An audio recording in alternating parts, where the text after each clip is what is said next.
नमस्कार. जय श्रीराम. मंडळी, नुकतंच मध्य प्रदेशात जे भाजपमध्ये घडलं, म्हणजे उमेदवारी देण्यावरून, आमदारकीची उमेदवारी देण्यावरून नरोत्तम मिश्रा, तर त्या नरोत्तम मिश्रांच्यावरून जे मुलाखत देताना त्या घटनेवरून, ती जी घटना घडली त्या संदर्भात बोलताना पत्रकारांना एक मुलाखत देत होते. त्यांचं नाव होतं रघुनंदन शर्मा. त्यांचं नाव आहे रघुनंदन शर्मा. ते भाजपचे मध्य प्रदेशातील संघटनात्मक नेते, संघटनात्मक पातळीवर काम करणारे नेते. तर त्यांनी पत्रकारांशी बोलताना काही उदाहरणं दिली, पूर्वाश्रमी घडलेली उदाहरणं दिली की पूर्वाश्रमी भाजप किती शिस्तबद्ध होता, नेतृत्व किती कडक होतं आणि त्यांचं कसं पक्षावर नियंत्रण होतं, पक्षात बेशिस्त वगैरे काही अजिबात काही खपवून घेतले जायचं नाही, अशी उदाहरण दिले. तर भाजपा मुळामध्ये हा कार्यकर्त्यांचा पक्ष आहे. तिथे कार्यकर्त्यांपेक्षा नेत्याला मोठं मानलं जात नाही, असं त्यांनी सांगितलं. की मुळामध्ये भाजपमध्ये पहिली संघटनेपेक्षा कुणी मोठं नाही. तेव्हा संघटना ठरवते, संघटनेमध्ये एक मंडळ असतं, ते मंडळ ठरवतो, नेता ठरवतो. एक कुणी ठरवत नाही, एक बोलेल तसं चालत नाही, असं यांनी सांगितलं. की भाजप हा कार्यकर्त्यांचा पक्ष आहे.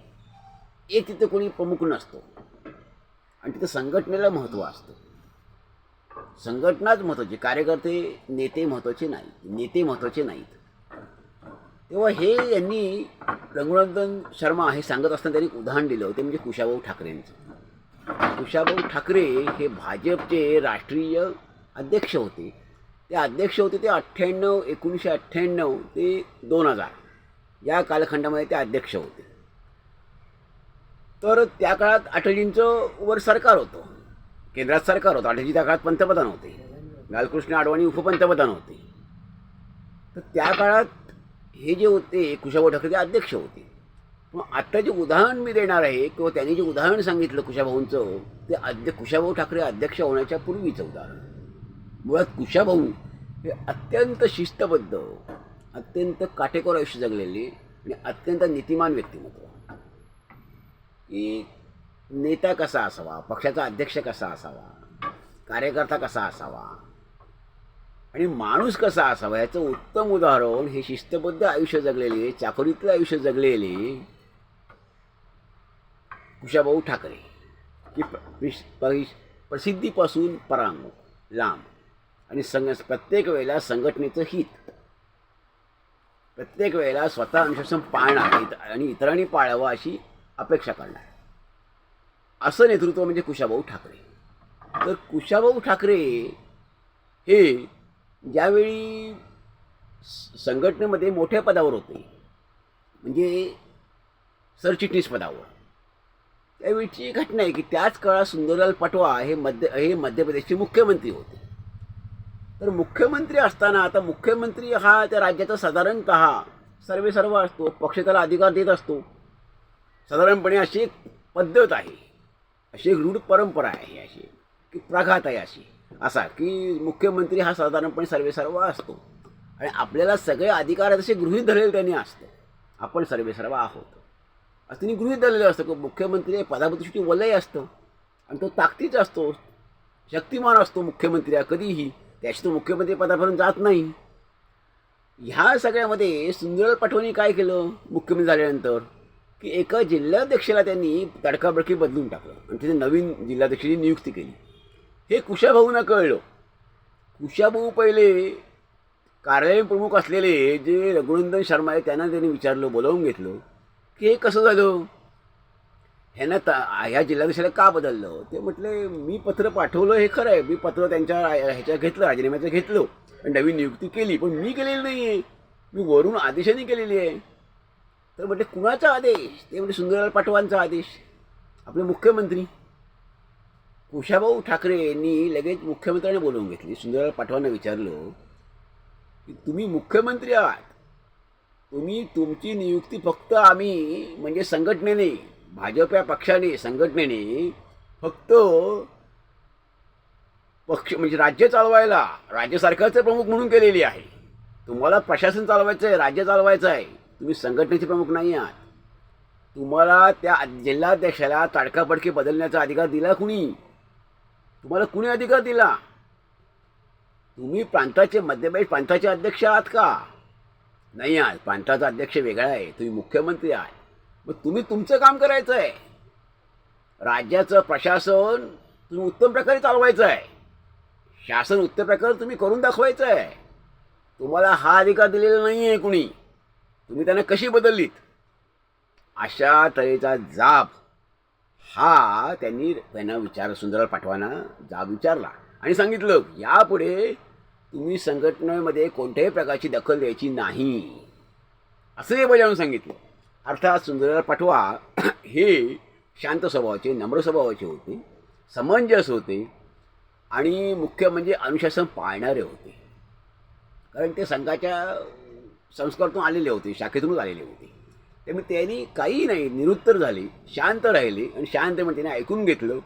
नम्रपणाने स्वतःची चूक मान्य केली आणि विषय सगळा संपला, मिटवून टाकला. आणि त्यानंतर पुन्हा जे सरकार मध्यप्रदेश सरकारचे बरखास्त झाले होते, त्यानंतर सुंदरलाल पाटवा काय मुख्यमंत्री परत झाले नाहीत. परंतु आता मला याच्या पुढे बोलायचं आहे की ठीक आहे, कुशाभाऊ ठाकरेंनी अनुशासन म्हणजे काय, संघटना म्हणजे काय, शिस्त म्हणजे काय हे सुंदरलाल पाटवांना सांगितलं आणि सुंदरलाल पाटवांनी त्यांची चूक मान्यही केली. कुशाभाऊंनी ठणकावून सांगितलं. पण महाराष्ट्रामध्ये त्या काळामध्ये काय चाललं होतं? मग महाराष्ट्रामध्ये मुंडे महाजन म्हणजे महाराष्ट्रातला भाजप हा पूर्णपणे मुंडे आणि महाजन ताब्यात होता त्या काळामध्ये. म्हणजे जवळजवळ 1980-82 नंतर ते जवळजवळ 2005 म्हणजे प्रमोद महाजन जाईपर्यंत. आणि प्रमोद महाजन 2006 साली गेले. त्यानंतर मात्र त्यानंतर गोपीनाथ मुंडे एकाकी पडले. मग काही आपलं चालत नाही म्हणून त्यांनी मग बंड वगैरे केलं, तो भाग वेगळा झाला. परंतु साधारणपणे 80-82 नंतर म्हणजे 85 पासून म्हणू आपण, ते 2005 हे जाईपर्यंत म्हणजे महाजन जाईपर्यंत 2006 20, 21, 22 वर्ष जवळजवळ महाराष्ट्रातला भाजप मुंडे महाजनांच्या ताब्यातच होता. कोणता अध्यक्ष बदलायचा, राज्याचा पण अध्यक्ष करणं हे मुंडे महाजनच ठरवायचे. आणि प्रत्येक जिल्ह्याचा तालुक्याचा अध्यक्ष बनवणं आणि त्याला काढणं किंवा नियुक्ती करणं हे देखील मुंडे महाजनच ठरवायचे. कोणाला आमदारकीचं तिकीट द्यायचं, आमदार करायचं, खासदार करायचं हे देखील मुंडे महाजनच ठरवायचे. मग एखादा जिल्हाध्यक्ष, ज्याप्रमाणे सुंदरलाल पाटवांनी काही त्यांच्या मनाविरुद्ध घटना घडली असेल त्या जिल्हाध्यक्षाकडून सुंदरलाल पाटवांच्या समजा, किंवा त्यांना काही ऐकण्यात आलं असेल, कोणा तक्रार आली असतील म्हणून सुंदरलाल पाटवांनी बदलला असेल तो अध्यक्ष. मग तसंच अध्यक्ष जर गोपीनाथ मुंडेंनी बदलला असता, मुंडे महाजनांनी बदलला असता समजा, तर कुशाभाऊ ठाकरेंनी जो न्याय यांना लावला, कुणाला, सुंदरलाल पाटवांना लावला किंवा जाब विचारला, तसा जाब मुंडे महाजनांना विचारू शकले असते का कुशाभाऊ ठाकरे? तर याचं उत्तर आहे की नाही. सुंदरलाल पाटवा ऐकून घेणारे होते, शांत स्वभावाचे होते, समंजस होते, अनुशासन पाळणारे होते, म्हणून त्यांनी ऐकून घेतलं आणि स्वीकारलं. कुशाभाऊंनी दुरुत्तर केलं नाही. परंतु मुंडे महाजनांनी हे स्वीकारलं नसतं. मुळामध्ये मुंडे महाजनांनी कुशाभाऊंना जुमानलंच नसतं. कारण त्यांची पद्धतच ही होती की मुंडे महाजन जे करतील ते कुशाभाऊ विचारू शकले नसते आणि यांनी त्यांना जुमानलं नसतं. याच्या पुढे यांनी त्यांना मुंडे महाजन जुमानलं नसतं. कारण जवळजवळ 20-22 वर्ष मुंडे महाजन, महाराष्ट्रातला भाजप हा मुंडे महाजनच चालवत होते. अटलजी आडवाणींची किंवा वरची केंद्राची संमती असं दाखवत असत आणि अटलजी आडवाणी फार दखल घेत नसत, दखल देत नसत. परंतु कुशाभाऊ सुंदरलाल पाटवांना जो न्याय लावला, जो न्याय तिथे त्यांनी न्याय लावला, किंबहुना जाब विचारला, तसा जाब विचारला असता का मुंडे महाजनांना? तर नाही. आणि यांनी त्यांना जुमानलं नसतं. याचं कारण असं, सुंदरलाल पाटवा हे काही लोकनेते नव्हते. हे लोकनेते, संघटनेतून मोठा तो नेता होता. आणि गोपीनाथ मुंडे ही लोकनेते होते. प्रमोद महाजन, गोपीनाथ मुंडे आणि महाजन, हे प्रमोद महाजन हे मेवणे होते. परंतु गोपीनाथ मुंडे मास लीडर होते आणि प्रमोद महाजन हे क्लास लीडर होते. त्यामुळे केंद्रातून सगळा पाठिंबा प्रमोद महाजन त्यांना हुशारीने स्वतःच्या चातुर्याने मिळवून देत असत गोपीनाथ मुंडेंना. आणि अख्खा केंद्रातला पक्ष प्रमोद महाजन त्यांच्या हुशारीच्या चातुर्याच्या बळावर, बुद्धिचातुर्याच्या बळावर मुंडेंच्या पाठीशी ठेवत असत. आणि मुंडे, गोपीनाथजी मुंडे हे मोठे लोकनेते होते, सामर्थ्यशाली होते, ताकदवान होते. बहुजन समाज त्यांच्या पाठीशी होता, हे खरंच आहे. पण स्वतःच ते पक्ष चालवत होते, तिथे अधिकार कुणालाही नव्हते. आणि केंद्रातला कुणी त्यांना जाब विचारू शकत नव्हता. कारण मुंडेंचं एवढं पक्षावर वर्चस्व होतं. सामान्य तालुक्यातला कार्यकर्ता नेमायचा आहे तरीही मुंडेच बदलत होते. जिल्हाध्यक्ष बदलायचं आहे, मुंडेच्या समयी तो बदलत जात होता, तिथे कुणाला अधिकार नव्हता. मग जेव्हा प्रमोदजी महाजन गेले 2006 साली त्यांची हत्या झाली, त्यानंतर लगेच 2-3 महिन्यानंतर मुंबई शहराचे अध्यक्ष मधू चव्हाण यांना नेमलं. लगेच गोपीनाथ मुंडेंच्या मनाविरुद्ध घटना ती प्रथमच घडली. जवळजवळ भाजपची स्थापना 1980 साली झाली. त्यानंतर जवळजवळ प्रथमच 25-26 वर्षानंतर ही घटना प्रथमच घडली मनाविरुद्ध, की स्वतःला न विचारता अध्यक्ष नेमला गेला मुंबई शहराचा. गोपीनाथ मुंडेंनी बंड केलं आणि सगळ्या राज्यातल्या सगळ्यांचे आमदार, खाद्यांचे सगळे जिल्हाध्यक्ष सगळ्यांचे राजीनामे आले मुंडेंकडे, पक्षाकडे गेले, की मुंडे साहेबांना विश्वास न घेता अशा अशा गोष्टी केल्या जात आहेत म्हणून. त्यानंतर बंड केलं. माडवाणींनी मुंडेंना समजावलं. आणि त्यानंतर परत एक जवळजवळ 8-10 दिवसानंतर बंड ते मागं आलं, शमलं बंड. नंतर मधू चव्हाणांनी राजीनामा दिला आणि मग मुंडेंच्या मर्जीतला तिथे मुंबई शहराचा अध्यक्ष झाला. गुजराती मला वाटतं अतुल शाहवर कोणतरी त्यावेळेला अध्यक्ष झाले. आणि त्यानंतर पुन्हा मुंडेंनी 2010लाही बंड केलेलं होतं. ते सुषमा स्वराज यांनी मध्यस्थी करून ते शमवलं होतं. सांगायचा मुद्दा असा आहे की सूर्यबान वहांडे पाटील हे अध्यक्ष झाले होते, नासफ फरांदे अध्यक्ष झाले होते. हेही अध्यक्ष झाले ते गोपीनाथ मुंडे आणि महाजन ठरवूनच झाले. परंतु सूर्यबान वहांडे पाटील नंतर नाराज झाले आणि नंतर यांच्याशी पटन असं झालं, त्यांनी नंतर पक्षाचा राजीनामा दिला होता. मधू देसाई, मधू देवळेकर, वामनराव परब यांनीही पक्षातलं काम थांबवलं होतं आणि राजीनामे दिले होते. अण्णासाहेब डांगेने आत्ता परवा मुलाखतीत सांगितलं की आमचं कुठेही काही चालत नव्हतं, सगळा पक्ष मुंडे महाजन चालवत असो. तर मुद्दा असा आहे की गोपीनाथ मुंडे साहेबांना किंवा मुंडे महाजन यांना जो न्याय कुशाभाऊंनी लावला सुंदरलाल पाटवांच्या बाबतीत, तो न्याय मुंडे महाजन बाबतीत लावला असता का, मुंडे महाजनांच्या बाबतीत लावला असता का? तर नाही. याचं उत्तर आहे नाही. सुंदरलाल पाटवा अनुशासन पाळणारे होते, विनयशील होते आणि ते काही मोठे लोकनेते नव्हते, त्यांची स्वतःची अशी ताकद नव्हती. त्यामुळे ते निरुत्तर झाले आणि शांत राहिले.